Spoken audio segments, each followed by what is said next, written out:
معاملات انسان کی زندگی کے سب سے زیادہ مضبوط ترین چیز. کوئی بھی عالم بنتا ہے تو اس عالم کو ایک کتاب پڑھائی جاتی ہے جس کا نام ہے ہدایت. فقہ کی کوئی سی بھی کتاب جو کامل و مکمل ہو اور پورے دین کا احساس کرنے والی ہو، پورے دین کا نچوڑ ہو، اس کتاب کو اگر آپ دیکھیں گے تو 4 حصوں پر مشتمل ہوگی، جیسے کہ صاحب ہدایت نے ہدایت کو لکھا.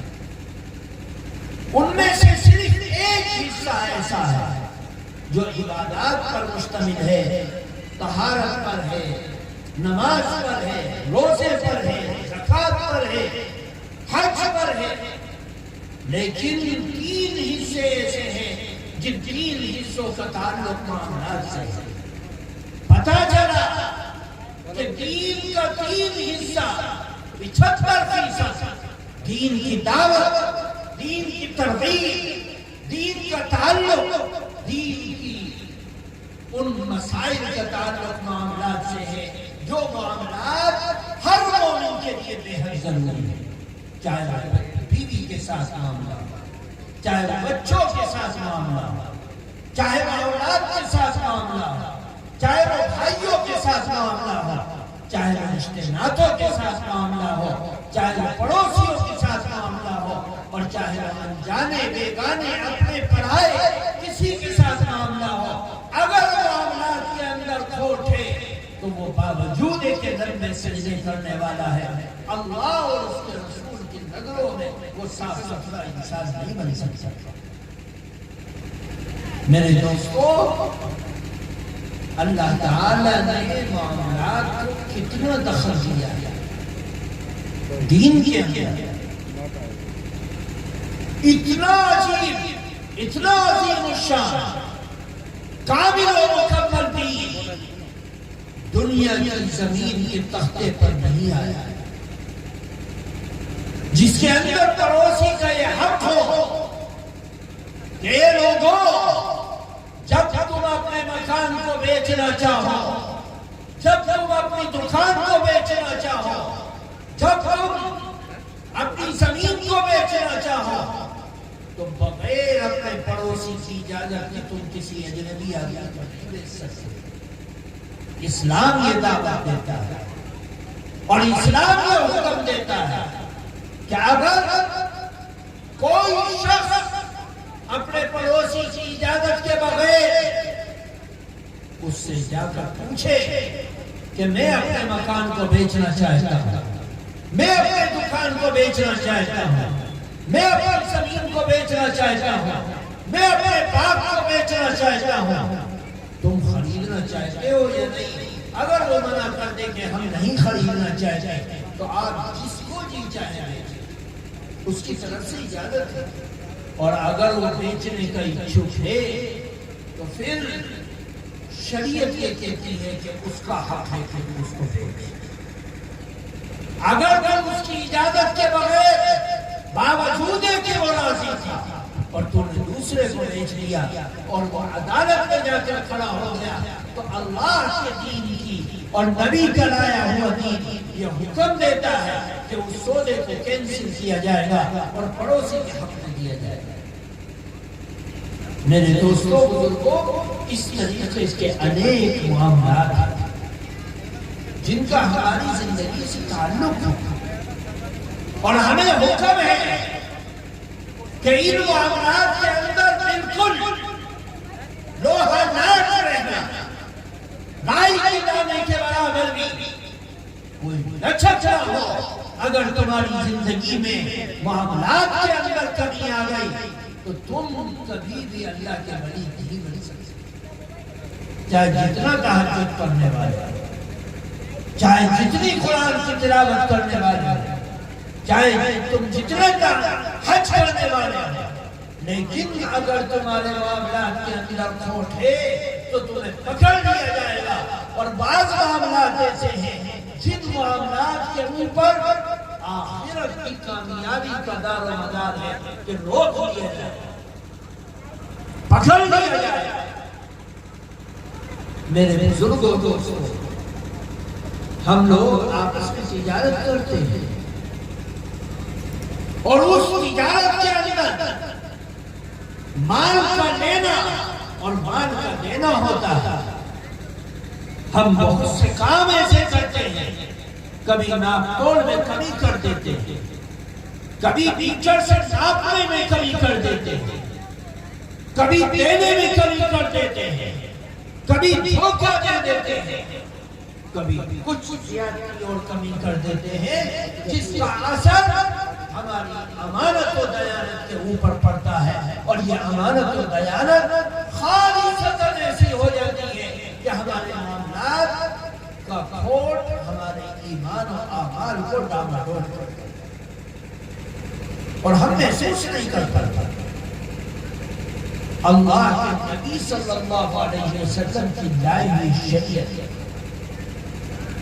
آپ کا حکم ہر مسلمان کو یہ حکم دیتا ہے کہ لوگوں من غش فلیس منا، جو ملاوٹ کرے وہ ہم میں سے نہیں، جو دھوکہ دے ہم میں سے نہیں ہے، جو معاملات اور ناپتول میں کمی بیشی کرے وہ گنہگار ہے اور گناہ کبیرہ کو کرنے والا ہے۔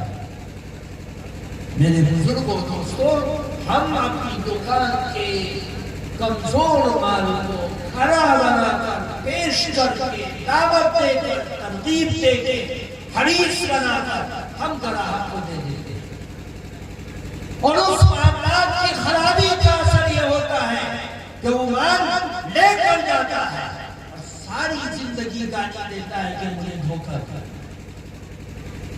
یہ کبھی مجھے نہیں بتلایا۔ حضرت امام ابو حنیفہ رحمۃ اللہ علیہ ان علماء میں سے تھے جن کے اعمال صالحہ میں اتنی قوت تھی کہ وہ جب کوئی آدمی وضو کرتا تھا تو اس کے وضو کے پانی کے قطرات میں اس کا پناہ ٹپکتا ہوا وہ محسوس ہوتا۔ وہ قرآن کی تلاوت کرنے والے تھے، وہ ایک دین اور فقہ کے اعمال کے وہ عظیم الشان مجتہد تھے جنہوں نے مسائل کو نکال کر پیش کر۔ امام شافعی ہو یا امام احمد بن حنبل ہو یا امام محمد ہو یا امام ابو یوسف ہو، یہ سارے کے سارے ائمہ ان کے بل واسطہ یا بلا واسطہ شاگرد تھے۔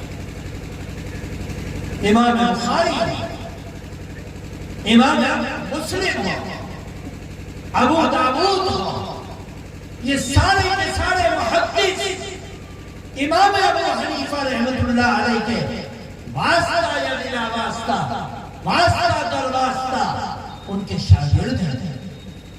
اتنا عظیم الشان انسان تجارت کرتا ہے اور کپڑے کی تجارت کرتا ہے اور اپنے غلام کو کہتے ہیں کہ دیکھو تم دکان پہ بیٹھے فلاں کپڑے کے گٹھڑ میں کمی ہے، اگر گراہک آ کر لے تو اس عیب کو اس کو بتلا دینا، بغیر عیب کو بتلائے ہوئے اس کو بیچنا مت۔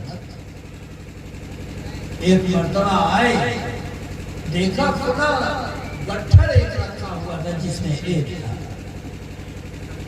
وہ ہے نہیں۔ غلام سے پوچھا کہاں گیا؟ غلام نے کہا کہ حضرت وہ تو بک گیا اور یہ رقم اس سے آئی ہے۔ آپ نے فرمایا کہ تم نے اس کو جو عیب تھا وہ بتلا دیا۔ غلام نے کہا کہ حضرت نے تو بھول گیا۔ کہا فوراً جاؤ اور تلاش کرو، صبح سے لے کر شام تک تلاش کرتے کرتے اس گراہک کو تلاش کیا، اور تلاش کرنے کے بعد اس کو بتلایا کہ مجھے یاد نہیں رہا تھا جو کپڑا تم نے خریدا اس میں یہ عیب ہے، اور اس عیب کو بتلائے بغیر میں نے بیچ دیا، اب تمہارا اختیار ہے، چاہے تو لو اور چاہے واپس۔ میرے دوستوں بزرگوں، معاملات انتہائی بنیادی چیز ہے۔ نبی کریم صلی اللہ علیہ وسلم کا زمانہ خیر القرون کا تھا۔ آپ کے زمانے کے بعد حضرت ابو بکر صدیق آ گئے، ان کے بعد حضرت عمر بن خطاب آ گئے۔ حضرت عمر رضی اللہ تعالی عنہ امیر المومنین بن گئے۔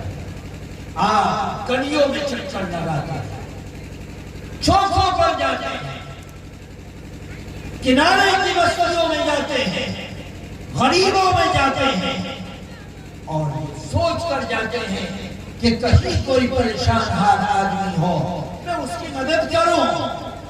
کوئی بھوکا سو گیا تو کل قیامت کے دن عمر کا گریبان نہ پکڑ لیا جائے کہ اے عمر، تجھے ہم نے امیر بنایا تھا، ذمہ دار بنایا تھا، تو رائی تھا، بتلا تیری رعیت اور تیری حکومت میں فلاں گھر کے لوگ بھوکے سو گئے، تجھے پتا کیوں نہیں چلتا؟ آپ پریشان بیٹھتے تھے۔ ایک گلی میں گئے تو اندر سے چیخنے کی آواز آئی، کان لگا لیا، پریشان ہو گئے۔ اندر سے چیخنے والے ایک عورت چیخی اور اپنی بچی کو حکم دے رہی کہ بیٹی دودھ نکالا؟ اس نے کہا ہاں دودھ نکال لیا۔ کہ اس دودھ میں تھوڑا سا پانی ملا۔ بیٹی نے کہا کہ اماں اگر عمر کو پتہ چل جائے تو کوڑے مار کر سزا دے۔ ماں نے کہا کہ عمر اپنے گھر میں ہے، اس کو کیا پتہ چلے گا، پانی ملا۔ بیٹی نے کہا کہ اماں عمر کو اگر پتہ نہیں چلے گا تو عمر کا خدا سات آسمان کے اوپر سے اپنے بندوں کی ایک ایک عمل کو دیکھ رہا ہے، اس کو پتہ چل جائے گا، وہ کل قیامت کے دن پکڑ گئے۔ اللہ تعالیٰ کا خوف اور ڈر انسان کے معاملات پر کھڑا کرتا ہے، اور انسان دیکھتا ہے، سمجھتا ہے اور تڑپ جاتا ہے۔ اللہ کے نبی صلی اللہ علیہ وسلم تڑپ جاتے ہیں کہ کوئی دھوکہ، کوئی کمی رائے گرانے کے برابر نہ ہو جائے کہ معاملات کے اندر کھوٹ آ جائے۔ ایک شخص آپ کے پاس آتا ہے اور چاندی کا ڈھیلا دے کر چلا جاتا ہے۔ اللہ کے نبی صلی اللہ علیہ وسلم نے پوچھا کیا ہے؟ فرمایا صدقہ۔ اللہ کے نبی نے اس کو سر کے نیچے تکیے کے نیچے رکھ دیا اور ساری رات کروٹ لیتے رہے، کبھی دائیں کروٹ کبھی بائیں۔ ام المومنین حضرت عائشہ صدیقہ رضی اللہ تعالی عنہا نے عرض کیا یا رسول اللہ آپ کیوں پریشان ہیں؟ عرض کرتے ہیں فرمایا اللہ کے نبی صلی اللہ علیہ وسلم نے کہ اے عائشہ، رات کے شروع پہر میں ایک شخص مجھے صدقے کا مال دے کر گیا، میں صبح کا انتظار کر رہا ہوں کہ صبح ہو اور میں مستحق پر کس کو پہنچا دوں تاکہ میں بری ذمہ ہو جاؤں۔ مجھے ڈر ستاتا ہے کہیں اس مال کے مستحق تک پہنچنے سے پہلے میری موت ہو۔ میرے دوستوں بزرگوں، معاملات ایسی چیز ہیں، ہم بڑی بڑی دکانیں ختم کر دیتے ہیں، مال میں آگ لگا دیتے ہیں، لوگوں کے اموال کو صاف کر دیتے ہیں اور اس میں کمی بیشی کر دیتے ہیں اور ساری زندگی دھوکے میں گزار دیتے ہیں اور ہمیں احساس تک نہیں ہوتا کہ ہم معاملات کو خراب کر کے اپنی عبادتوں کو تباہ و برباد کرتے ہیں۔ میرے دوستوں، بہت سے گناہ ایسے ہیں جن میں ہم سب شریک ہیں۔ پڑھے لکھے لوگ، سمجھدار لوگ، کھاتے پیتے لوگ، یہاں تک کہ بڑے بڑے دیندار برابر کے شریک ہیں اور ان گناہوں کے کرنے کا احساس بھی ان کے دلوں میں، اور وہ صرف اور صرف گناہ معاملات کے خلاف۔ شریعت نے حکم دیا کہ جب باپ کا سایہ سر سے اٹھ جائے تو ذمہ دار بچوں پر لازم ہے کہ وہ باپ کے چھوٹے ہوئے مال میں اپنے چھوٹے بھائیوں کا بھی حصہ دیں اور اپنی بہنوں کا بھی حصہ دیں۔ لیکن یہ معاملہ ہماری زمین پر ہمارے لوگوں میں انجانے بیگانے اپنے پرایوں میں اس قدر عام ہو گیا کہ ہم بہنوں کے حق کو مار لیتے ہیں اور ساری زندگی خود اور اپنی اولاد کو حرام کھلاتے ہیں، جو شریعت کے بالکل خلاف ہے، جس کی وجہ سے ہماری عبادتیں کسی قدر نہیں رہ جاتی، ہم عبادتوں کی قبولیت سے محروم ہیں۔ یہ انتہائی کمزوری کی بات ہے۔ اللہ نے قرآن پاک کی متعدد آیتوں کو ایک رکوع مکمل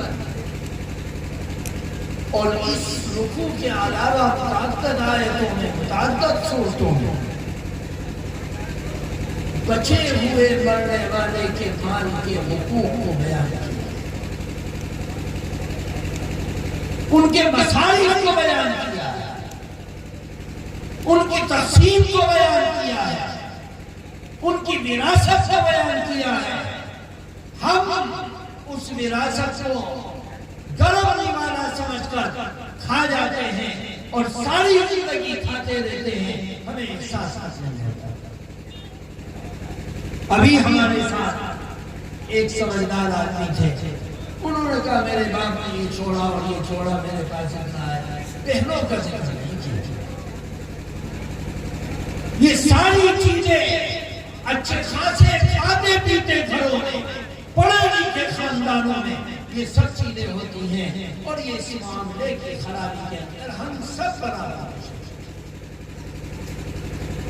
میرے بزرگوں دوستوں، حضرت شیخ الاسلام مولانا حسین احمد مدنی رحمۃ اللہ علیہ کا 1957 میں انتقال ہوا۔ اس وقت ان کی خدمت میں جہاں اور لوگ رہتے تھے، ایک مفتی صاحب، انہوں نے حضرت کے وصال کے بعد حضرت کے سب سے بڑے صاحبزادے حضرت فدائے ملت مولانا اسعد مدنی رحمۃ اللہ علیہ کے پاس آئے اور فرمانے لگے کہ حضرت میرے استاد کا آپ کے والد کا انتقال ہو گیا، اب میں اپنے گھر جاتا ہوں، ساری زندگی جب تک مجھے توفیق ملی میں نے حضرت کی خدمت کی،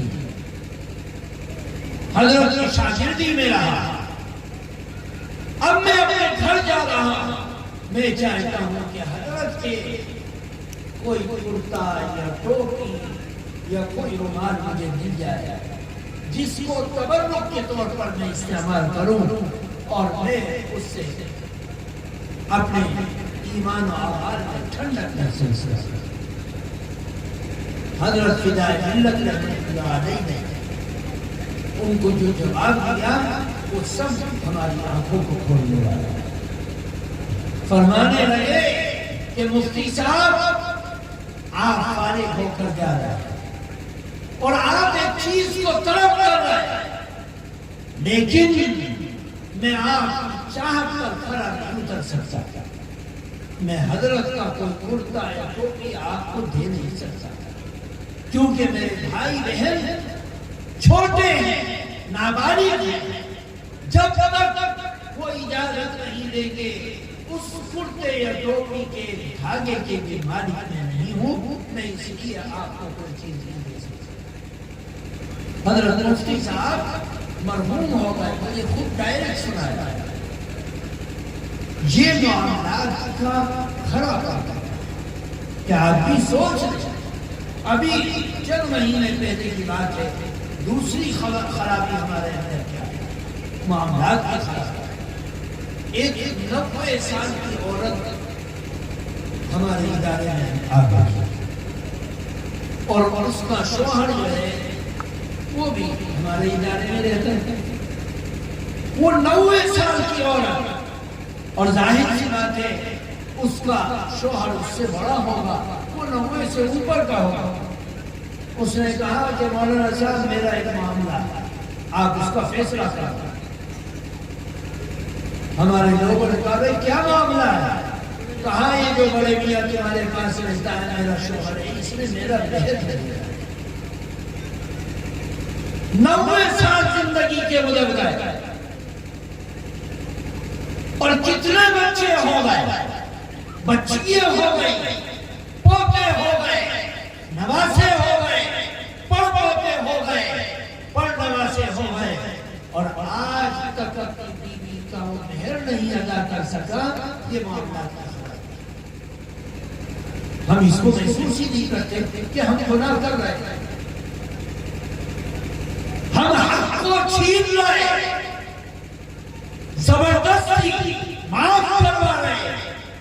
اب ہم زندگی کو کے معاملات کے اندر کھوٹ لا رہے ہیں اور اس کھوٹ کی وجہ سے گناہ کی حالت میں ہماری موت آتی ہے, معاملات کی کمی کی حالت میں ہماری موت آتی ہے. ہم یہ سوچتے ہیں کہ بیوی ہماری ہے معاف کر دے گی, بہن ہماری ہے معاف کر دے گی, بھائی ہمارا ہے معاف کر دے گا, ماں ہماری ہے معاف کر دے گی. نہیں, اللہ تعالیٰ قرآن پاک میں فرماتا ہے یود المجرم لو یفتدی من عذاب یومئذ ببنیہ وصاحبته وأخيه وفصيلته التي تؤويه.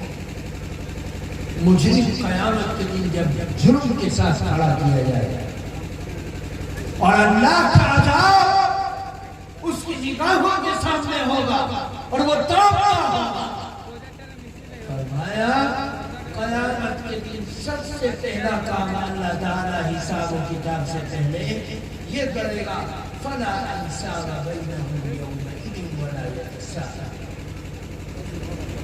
رشتے ناتوں کو توڑ, جب رشتے ناتے ٹوٹ جائیں گے آپ اس کی محبتیں ٹوٹ جائیں گے, کیونکہ اب حساب کتاب ہونا ہے, اب پوچھ تاچھ ہونی ہے, اب معاملات کو توڑ کر دیکھنا ہے. کوئی بیوی بیوی نہیں, کوئی بہن بہن نہیں, کوئی ماما نہیں, آپس کی محبت اور رقابت کو ختم کر دیا گیا. اب تو حساب و کتاب ہونا ہے. مجرم کے جرم کو جب مجرم دیکھے گا تو اس وقت اس کی کیفیت یہ ہوگی, وہ تڑپ کر سوچے گا کہ کاش میں اپنی اولاد کو اپنی اعمال بد کی جگہ اللہ کو دے دے اور میں چھٹکارا پایا, بیوی کو دے دے, بہن کو دے دے, اولاد کو دے دو, کنبے اور قبیلے کو دے دو, اور اللہ مجھے نجات دے دے اپنے عذاب سے. آدمی سوچے گا, لیکن اللہ فرماتا ہے کلا انہا لظى تدعو من ادبر وتولى. ہر کسی وہ دہتی ہوئی آگ انسان کو دائیں سے بائیں سے اوپر سے نیچے سے آگے سے پیچھے سے اس کا احساس ہو جائے. میرے دوستوں بزرگوں, اپنے معاملات کو درست کرنے کی ضرورت ہے. ان معاملات کی خرابی نے ایک قوم کے اوپر اللہ کا عذاب لا کر کھڑا کر دیا. قوم سمود, قوم عاد, ان قوموں کے اوپر اللہ کا عذاب آیا. ان میں ایک جزئی طور پر ایک ذریعہ یہ بھی تھا کہ وہ معاملات کا خرابی کرنا.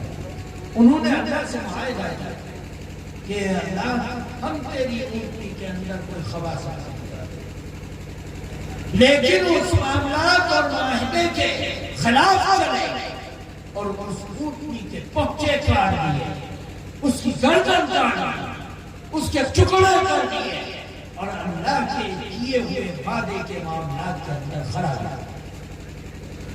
وَيْلٌ لِّلْمُطَفِّفِينَ،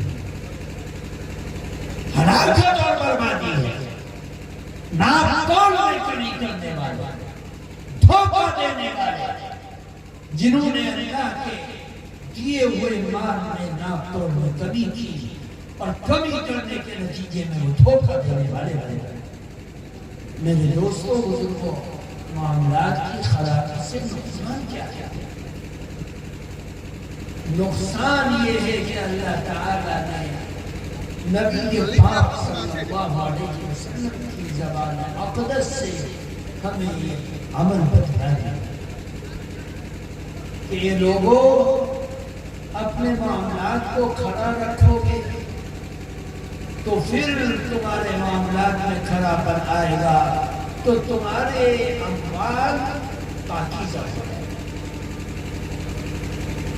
اللہ نے قرآن کی آیت نازل فرمائی، اس کا سبب بھی یہ تھا کہ اللہ کے نبی صلی اللہ علیہ وسلم کے مقدس دل میں اور آپ کے صحابہ کے قلب میں جو ایک کیفیت تھی، اس کیفیت کو اس آیت کے ذریعے سے دور کیا۔ نبی پاک صلی اللہ علیہ وسلم جب مکے کو فتح کرنے کے ارادے سے نکلے، آپ نے مکے کو چاروں طرف سے گھیر لیا، صحابہ گھیر کر کھڑے ہو گئے، مکے میں داخل ہوئے، مکے والے تین طرف سے امن و امان کے ساتھ اللہ کے نبی داخل ہو گئے۔ ایک طرف سے جنگی لڑائی ہوئی، جو آیا اس کو زیر کیا اور آگے بڑھ گئے، حرم شریف میں پہنچے، طواف کیا، عمرہ کیا، قربانی کی۔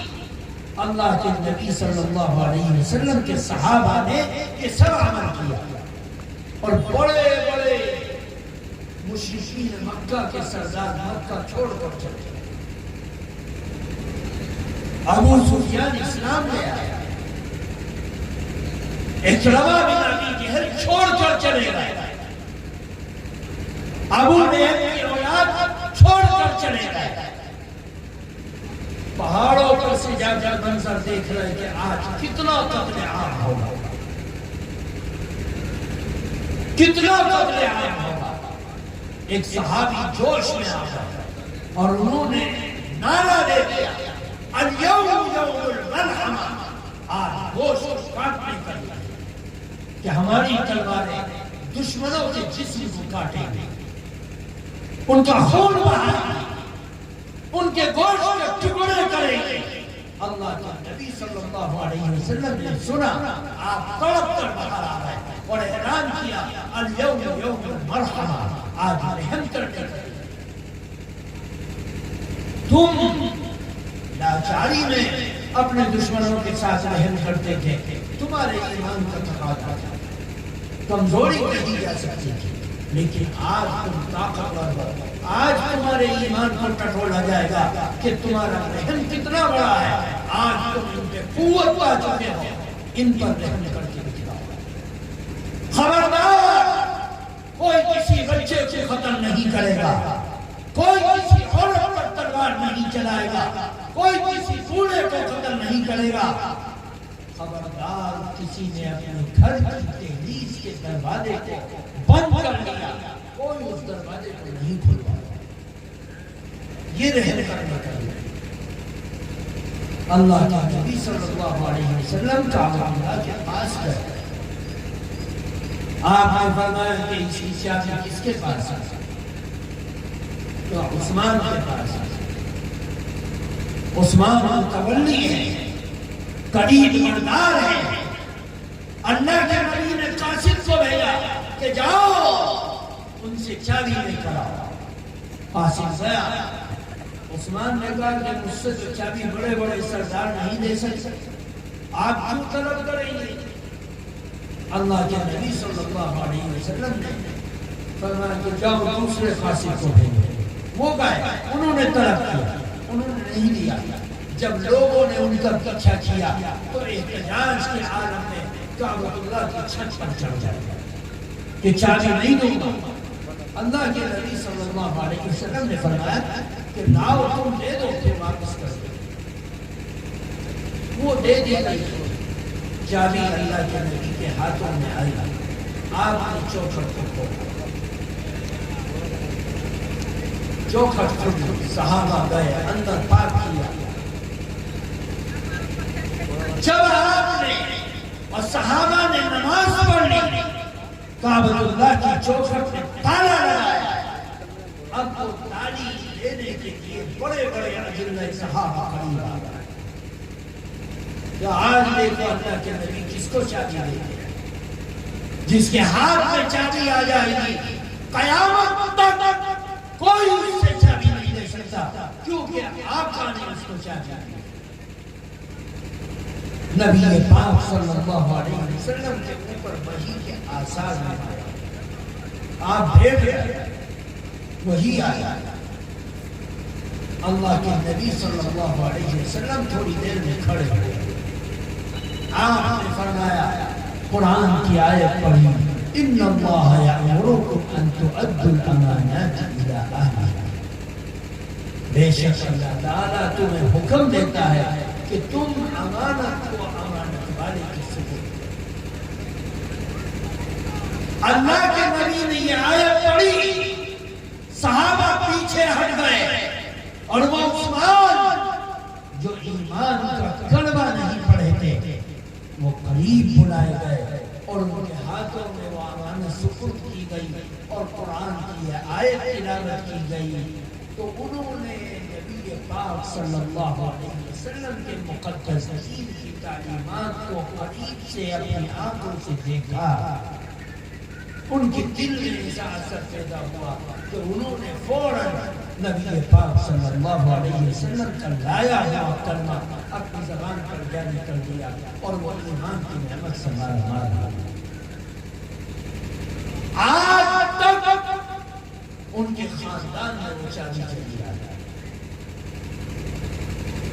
معاملات ایسی چیز ہے کہ جس کا جو حق ہے اس کا وہ حق ادا کرنا ہوگا. روب کے ذریعے سے, دبدبے کے ذریعے سے, بندوق رکھ کر, طاقت دکھا کر, شان دکھا کر, آواز بلند کر کے, اپنی ہمت اور حوصلہ دکھا کر ہم دنیا میں اپنے حقوق کو, دوسروں کے حقوق کو معاف کروا سکتے ہیں, لیکن قیامت کے دن وہ لے کر کھڑا ہو جائے گا اور مقابلہ. میرے دوستوں, بزرگوں, معاملات کی خرابی سب سے غلط اثر یہ ڈالے گی کہ ہمارے گھر میں حرام مال آنا شروع ہو, اور گھر میں حرام مال کا آنا یہ ہمارے پیٹ اور ہماری بھوک کو ناکام کرتا ہے. جس کو نبی کریم صلی اللہ علیہ وسلم نے فرمایا کہ حرام کا ایک لقمہ کوئی شخص کھائے, اس کی نحوست اللہ اس کی عبادت قبول نہیں کرے. علماء فرماتے ہیں کہ ایک لقمہ معمولی درجے کا اگر پیٹ میں جائے گا تو 40 دن تک اس کا اثر باقی رہے گا. 40 دن تک اس کی عبادتیں, اس کی دعائیں, اس کی نماز, اس کا روزہ اللہ قبول نہیں کرے. نبی پاک صلی اللہ علیہ وسلم نے فرمایا, ایک شخص مسافر سفر کرتا ہے, مشقت میں ہے, دکھ میں ہے, مجاہدے میں ہے, گھر سے دور ہے, اولاد سے دور ہے. اس عالم میں وہ اپنے بیابان جنگل میں ہاتھ اٹھاتا ہے جہاں اس کے اور اس کے پروردگار کے علاوہ کوئی نہیں. وہ باشعث اغبر, بہترے ایسے لوگ جن کے بال گرد آلود ہوتے ہیں سفر کی وجہ سے, کپڑے گرد آلود ہوتے ہیں سفر کی وجہ سے, اور وہ اس حال میں ہاتھ اٹھاتے ہیں اور فرماتے ہیں یا ربی انت انت وانا, اے پروردگار آپ ہیں, میں ہوں, انت العباد للمغفور مغفرہ وعند العباد الذنب، اے پروردگار آپ مغفرت کے عادی ہیں اور میں گناہوں کا عادی ہوں، اے پروردگار میری جو عادت ہے اس کو اپنی عادت کے ذریعے سے معاف کر دے۔ اللہ کے نبی صلی اللہ علیہ وسلم نے فرمایا اس حال میں مطلب اتنے بہترین جملوں سے دعا کر رہا ہے، تب بھی اللہ تعالیٰ اس کی دعا کو اس کے منہ پر مار دے۔ فرمایا کیوں؟ وجہ بتلانی وَمَلْبَسُهُ حَرَامٌ وَدَمُهُ حَرَامٌ وَمَطْعَمُهُ حَرَامٌ، فرمایا اس کا لباس حرام کا ہے، اس کے خون کے قطرے حرام کے ہیں، اس کا گوشت حرام کا ہے، فَأَنَّىٰ يُسْتَجَابُ، کہاں سے اس کی دعا کو قبول کیا جائے گا؟ میرے دوستوں بزرگوں، معاملات کی خرابی ہمارے پیٹ کو ناپاک کرتی ہے، ہم شرکت کے مال کو حسب کر لیتے ہیں، ہم زمین کاٹ لیتے ہیں، ہم دوسرے کی فصل کو کاٹ لیتے ہیں، ہم دوسرے کے مال پر ہاتھ صاف کر لیتے ہیں، اور یہ ساری چیزیں ہم کرتے ہیں دن کے اجالوں میں، رات کے اندھیریوں میں۔ یہ معاملات کی خرابی ہماری عبادتوں کو اور مقبول عبادتوں کو تباہ کرتی ہے۔ اللہ کے نبی صلی اللہ علیہ وسلم نے فرمایا بتلاؤ مفلس کون ہے؟ صحابہ نے عرض کیا یا رسول اللہ جتنا مال ہے جس کے پاس مال نہ ہو وہ مفلس ہے، جس کے پاس درہم و دینار نہ ہو وہ مفلس ہے۔ فرمایا نہیں، میری امت کا مفلس کون ہے؟ صحابہ نے عرض کیا یا رسول اللہ اللہ اور اس کا رسول زیادہ جانتا ہے۔ فرمایا میری امت کا مفلس وہ ہے کل قیامت کے دن دھڑ لیا جائے گا، پکڑ لیا جائے گا، اور لوگ دائیں سے آئیں گے، بائیں سے آئیں گے، آگے سے آئیں گے، یا ہر جانب سے آئیں گے، اور اللہ کے دربار میں کہیں گے، کوئی کہے گا یا اللہ اس نے میری زمین ماری وہ دلوائیے، یا اللہ اس نے میرا سونا مار دیا وہ دلوائیے، یا اللہ اس نے میری دولت مار دی وہ دلوائیے، یا اللہ اس نے میرے کپڑے غصب کر لیے وہ دلوائیے۔ لوگ اس سے مطالبہ کریں گے اور اللہ کو گواہ بنائیں گے کہ اللہ اس نے میرے مال کو غصب کر لیا، یہ میرا لیا، یہ میرا لیا، یہ میرا لیا، وہ دلوائیے۔ اللہ کہے گا لاؤ دے، لاؤ، یہ مطالبہ کرتے ہیں اور تم نے ان کا مال دنیا میں لیا ہے، لاؤ واپس کرو۔ وہ کہے گا یا اللہ میرے پاس کچھ نہیں۔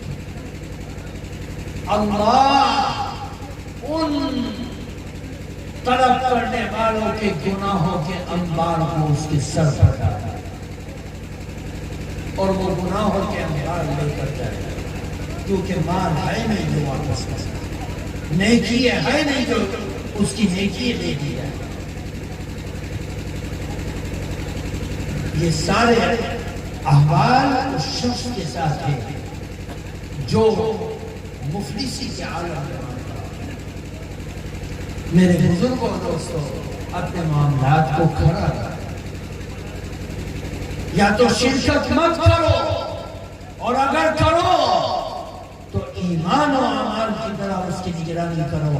اللہ تعالی ہم سب کو عمل کی توفیق عطا فرمائے، خیر سے مالا مال فرمائے، شرور و فتن سے محفوظ و معمون فرمائے، ہم سب کے لیے دین پر چلنا چلانا آسان فرمائے۔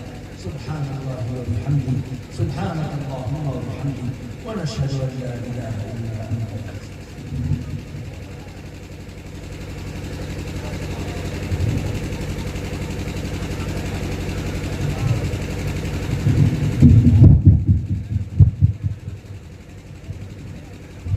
ماشاءاللہ، ابھی ہمارے درمیان آج کے اس عظیم الشان جلسے کے مہمان خطیب حضرت مولانا سید حبیب اللہ مدنی صاحب دامت برکاتہ العالیہ بہت ہی اہم پیغام ہم سامعین کے سامنے پیش فرما رہے تھے۔ اللہ ہم سب کو عمل کی توفیق عنایت فرمائے۔ حضرات اب آئیے اس حسین منظر کو، جس حسین منظر کو دیکھنے کے لیے آپ بہت دیر سے بے قرار و بے چین ہیں، میں ان سارے حفاظ اذان کو آپ کی خدمت میں پیش کر دینا چاہتا ہوں جن اکابر علماء کرام کے دستے مبارک سے ان عزیز حفاظ اذان کے سروں پر دستار فضیلت باندھی جائے گی۔ میں اپنے مہمانان کرام سے خصوصی طور پر گزارش کروں گا کہ آپ اکابر علماء کرام سامنے تشریف لائیں اور ان عزیز بچوں کے سروں پر دستار فضیلت باندھیں۔ عزیزم حافظ محمد کمال الدین سلمہ ابن معین الدین صاحب گوپی ناتھ پور، وقت کے اکابر علماء کرام حضرت مولانا سید حبیب اللہ صاحب مدنی، آج کے جلسے کے صدر باوقار حضرت مولانا محمد اسرائیل صاحب المظاہری، حضرت مولانا عبدالحق صاحب القاسمی، حضرت مولانا مفتی محمد فخر الدین صاحب القاسمی اور دیگر اکابر علماء کرام ہمارے درمیان تشریف رکھتے ہیں۔ ان اکابر علماء کرام کے دستے مبارک سے ان بچوں کے سروں پر دستار فضیلت باندھی جا رہی ہے۔ عزیزم حافظ محمد امام الدین سلمہ ابن قاری قطب الدین صاحب بکارو، عزیزم حافظ امام الدین سلمہ ابن قاری محمد قطب الدین صاحب بکارو۔ یہ قاری قطب الدین صاحب جو یہاں کے محتمم ہیں، ان کے صاحبزادے ہیں ماشاءاللہ۔ عزیزم حافظ محمد عادل سلمہ ابن محمد دانش صاحب کٹاری بستی، عزیزم حافظ محمد عادل سلمہ ابن محمد دانش صاحب کٹاری بستی، عزیزم حافظ محمد اسرافیل سلمہ ابن محمد سراج صاحب گوپی ناتھ پور۔ یہ وہ خوش نصیب بچے ہیں کہ جن کے سروں پر وقت کے اکابر علماء کرام اپنے عظیم دستے مبارک سے ان بچوں کے سروں پر دستار فضیلت باندھ رہے ہیں اور یہ بچے فیضیاب ہو رہے ہیں۔ اب آئیے نعت نبی کا نغمہ پیش کرنے کے لیے میں شاعر جھارکھنڈ جناب عمران نذیر سے گزارش کروں گا کہ وہ تشریف لائیں اور دو چار بند پیش فرمائیں۔ ان کی شاعری کے بعد آج کے جلسے میں بنگلہ مقرر دو مقرر تشریف رکھتے ہیں۔ آئیے ان کی شاعری کے بعد میں آپ حضرات کی خدمت میں حضرت مولانا محمد یاسین صاحب کو پیش کروں گا۔ آپ حضرات سکون و وقار کے ساتھ بیٹھے رہیں۔ آئیے حضرات تربیت پاک کا حدیہ پیش کریں۔ اللہم صلی علی محمد نبی الامی وعلی آلہ وسلم تسلیما صلی اللہ علیہ وسلم۔ دستار بندی کے حوالے سے مجھے ایک نظم پڑھنی ہے، اسے قبل چار دوسرا پیش کرتا ہوں۔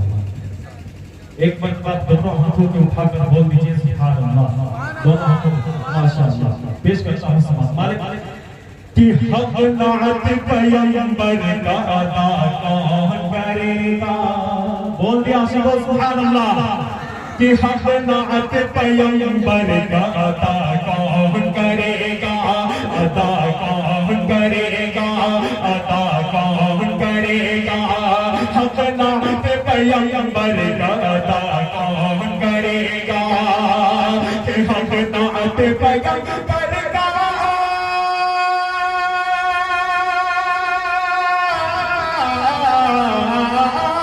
حق نعت پیغمبر کا ادا کون کرے گا، ادا کون کرے گا، ارے عاشق نہ کرے گا تو بھلا کون کرے گا، عاشق نہ کرے گا تو بھلا کون کرے گا، عاشق نہ کرے گا تو بھلا کون کرے گا، حق نعت پیغمبر کا ادا کون کرے گا، ادا کون کرے گا، عاشق نہ کرے گا تو بھلا کون کرے گا، عاشق نہ کرے گا تو بھلا کون کرے گا۔ اور کتنے لوگ اپنے ماں باپ سے محبت کرتے ہیں، ذرا ہاتھ اٹھا کر بتائیں۔